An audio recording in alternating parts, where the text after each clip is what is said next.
ACB వలలో మరో చేప.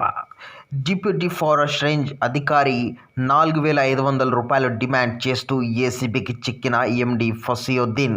ఉద్యోగాలు దొరకడం లేదురా నాయనా అని ఉద్యోగాలు దొరికినప్పుడు మరి వేల జీతాలు తీసుకుంటూ మరి లంచానికి ఎగబడ్డారు. అందుకోసం అంటారు లంచం ఉంటేనే మంచం ఉంటుంది. ఇలాంటి పరిస్థితులు వస్తాయి. చూడండి, ఇప్పుడు కేవలం 4,500 రూపాయల కోసం తన జాబునికి ఎసరు పెట్టుకున్నాడు. ఇలాంటి సంఘటన ఇంకెక్కడ చోటు చేయకుండా చూసుకోవాల్సిందిగా మనవి. ఎందుకంటే ఉద్యోగాలు చేసే వాళ్ళు కూడా జాగ్రత్తగా ఉండండి. ప్రజల వద్ద నుండి డబ్బులు డిమాండ్ చేయడం కాదు, ప్రజలకు సేవలు ఎలా చేయాలి, వాళ్ళకు కావాల్సిన అనుకూలంగా వచ్చే పనులను చేసి పెట్టాలి. కానీ లంచాలు డిమాండ్ చేస్తే మరి ఇట్లానే మంచాలు ఎక్కుతారు మీరు. తర్వాత మీ జీవితాలు నాశనం అయిపోతాయి. పిల్లలు కూడా రోడ్ల బారిన పడతారు. ఇటువంటి కథలు మీరు జరగకుండా చూసుకోండి. అధికారులు కొంచెం జాగ్రత్తగా ఉండండి. విలేజ్ రాజన్న సిరిసిల్ల డిస్టిక్ అండి. నేను గత 10 రోజుల నుండి ఇక్కడ కతలాపూర్ మండలం ఇప్పపల్లిలో మామిడి చెట్లు పర్మిషన్తో కట్ చేస్తున్నాను సార్.